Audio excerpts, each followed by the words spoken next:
हम आगे जाएंगे और उनकी बैरिकेडिंग तोड़ेंगे और पूरा मैसेज तमिलनाडु तक पहुंचाएंगे। उनको होश में आना पड़ेगा और उनको दोषियों को सज़ा देनी पड़ेगी। अगर हमारी बात नहीं सुनी जाती है तो हम दिन प्रतिदिन, आज इतनी संख्या है, कल इससे दुगनी होगी, परसों इससे चौगुनी होगी, हम अपने हक की लड़ाई लड़ते रहेंगे। देखिए, जो वहाँ पे हमारे एबीवीपी के कार्यकर्ता वहाँ पर कर रहे थे प्रदर्शन, उनको जेल में डाल दिया गया, उनको हिरासत में कर दिया गया, 15 दिन के लिए वो हिरासत में है। तो ये बहुत शर्म की बात है, तानाशाही है, तो ये तानाशाही चल रही है।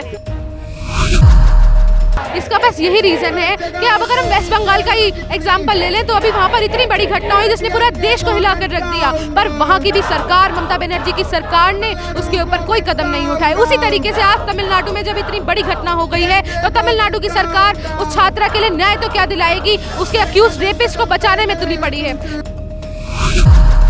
हमें एक साथ जुट होकर इस चीज़ के लिए खड़ा होना पड़ेगा। न्याय मिलना चाहिए, नहीं ऐसे इसमें हर जगह लड़कियों के साथ ऐसे गलत व्यवहार होगा, कोई साथ नहीं देने आएगा। हमें इकट्ठा होकर लड़कियों के लिए न्याय के लिए लड़ना पड़ेगा। इसीलिए आज हम लोग इकट्ठा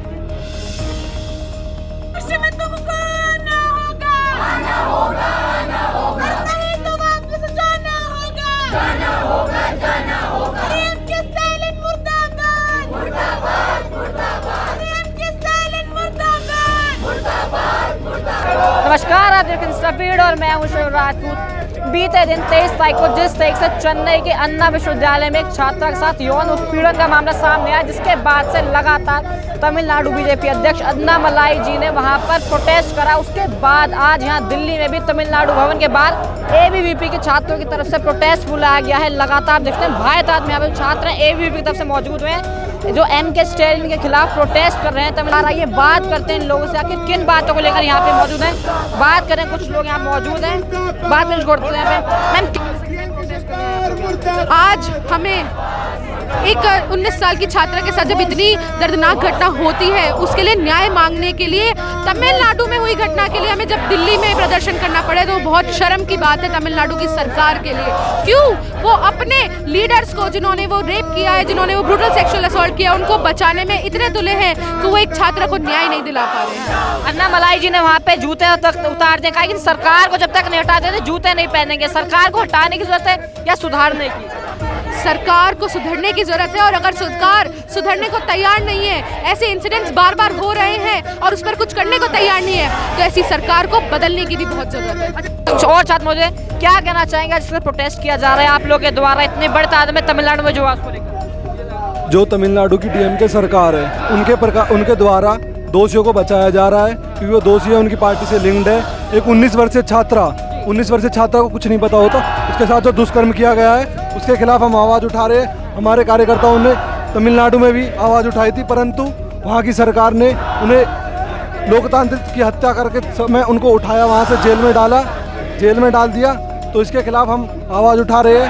हमारी ये आवाज़ तमिलनाडु तक जाएगी। क्या लगता है लेकिन आपको कि इसका कितना असर होगा? एक्शन लेंगे क्या कुछ DMK सरकार? आप लोग इस्तीफे की भी मांग कर रहे हैं कोर्ट स्टैलिन की। हम दिल्ली राजधानी में खड़े, भारत की राजधानी है, यहाँ का मैसेज हर जगह जाता है। हम यहाँ से तमिलनाडु भवन पे जाएंगे, क्योंकि इन्होंने यहाँ से बैरिकेडिंग कर रखी है, आगे नहीं जाने दे रहे हैं, पर हम आगे जाएंगे और उनकी बैरिकेडिंग तोड़ेंगे और पूरा मैसेज तमिलनाडु तक पहुँचाएंगे। उनको होश में आना पड़ेगा और उनको दोषियों को सज़ा देनी पड़ेगी। ये पहली बार नहीं है जहाँ अखिल भारतीय विद्यार्थी परिषद छात्रों के बीच, छात्रों के लिए नहीं लड़ा हो। ये अब से 2400 घंटे 7 दिन हम छात्रों के लिए लड़ते हैं। 365 दिन साल में छात्रों के हितों के लिए काम करते हैं, चाहे वो छात्र हित की बात हो या राष्ट्र हित की बात हो। एबीवीपी हमेशा आपके साथ खड़ा है और खड़ा रहेगा। मगर क्या लग रहा है जो लड़ाई है कितनी असरदार होगी, कितनी आप लोगों की बात वहाँ तक पहुँचेगी? स्टैलिन सरकार को मैं बता देना चाहता हूँ, आपके प्लेटफॉर्म से, इस वीडियो के माध्यम से मैं उनको ये बता देना चाहता हूँ, ना अखिल भारतीय विद्यार्थी परिषद इतना कमज़ोर था कि वो उनको दबा सका, न इतना कमज़ोर कभी आगे होगा कि वो दब सकेंगे। क्या लग रहा है काउंटर प्रोटेस्ट करेंगे? अगर बात नहीं सुनी जाती है आप लोग के उस प्रोटेस्ट को आगे बढ़ाएंगे, क्या किया जाएगा? अगर हमारी बात नहीं सुनी जाती है तो हम दिन प्रतिदिन, आज इतनी संख्या है, कल इससे दुगनी होगी, परसों इससे चौगुनी होगी, हम अपने हक की लड़ाई लड़ते रहेंगे। और अखिल भारतीय विद्यार्थी परिषद हमेशा छात्रों के हक की लड़ाई लड़ता रहा है। एबीवीपी यहाँ पे प्रोटेस्ट कर रही है जो मद्रास की अन्ना यूनिवर्सिटी में 19 साल की छात्रा के साथ में दुर्व्यवहार हुआ है उसके खिलाफ।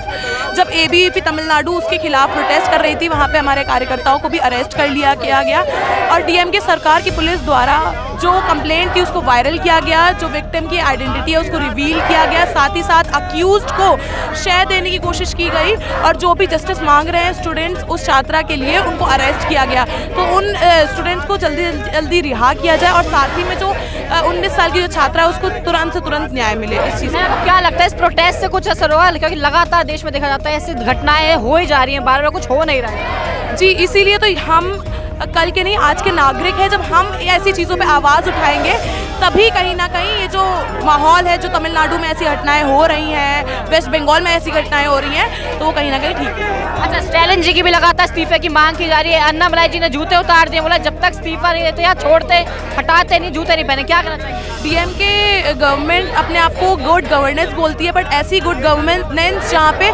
महिलाओं और स्टूडेंट्स के खिलाफ है तो ऐसी कोई गुड गवर्नेंस नहीं होती जो महिलाओं और छात्र विरोधी हो। तो जब तक कि वो इस्तीफा नहीं देगी तब तक कि हम ऐसी प्रोटेस्ट करते रहेंगे। मुझे ऐसा लगता है तमिलनाडु में जहाँ हम 9 दिन तक कन्याओं की पूजा करते हैं वहाँ पे हमें ये देखने को मिल रहा है, तो बहुत शर्म की बात है।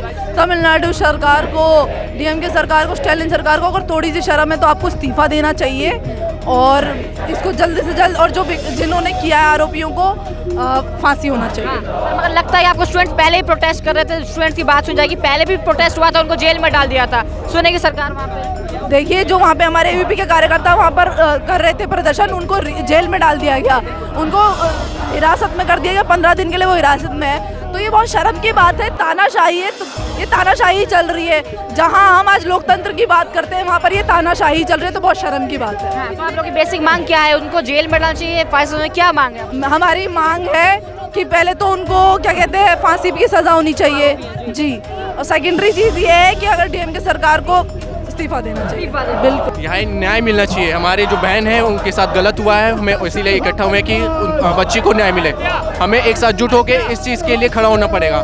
न्याय मिलना चाहिए, नहीं ऐसे इसमें हर जगह लड़कियों के साथ ऐसे गलत व्यवहार होगा, कोई साथ नहीं देने आएगा। हमें इकट्ठा होकर लड़कियों के लिए न्याय के लिए लड़ना पड़ेगा, इसीलिए आज हम लोग इकट्ठा हुए, बस यही कहना। क्या लग रहा है, सुनेगी सरकार, न्याय मिलेगा? इसे प्रोटेस्ट कर सुनना पड़ेगा। छात्र शक्ति एक साथ जुट हुई है तो सुनना पड़ेगा, नहीं सुनेंगे तो हम और इससे आगे जाएंगे और आंदोलन करेंगे। हम इकट्ठा होंगे एक साथ ही। पहले भी जिस तरीके से प्रोटेस्ट किया गया था यूपी के कार्यकर्ताओं के द्वारा, तो उन्हें जेल में डाल दिया गया था। कोई बात नहीं, जेल जाने के लिए भी तैयार है। हमें न्याय चाहिए, हमें उस बच्ची के साथ जो हुआ है उसे हमें न्याय चाहिए। नहीं मिलेगा तो हम ऐसे आगे आंदोलन करते रहेंगे और छात्र शक्ति के साथ आगे बढ़ते रहेंगे। चलो, और क्या कहना चाहेंगे जो प्रोटेस्ट जिस तक चला है, कितना असरदार होगा? काफ़ी असरदार ये प्रोटेस्ट होगा। अगर यहाँ नहीं होगा तो थोड़ा हम आगे बढ़ेंगे, ऐसा नहीं है। और उस बच्ची को न्याय मिले, हमारा ये गुजारिश है कि वहाँ की सरकार उसको संरक्षण न प्रदान करे। वो सरकार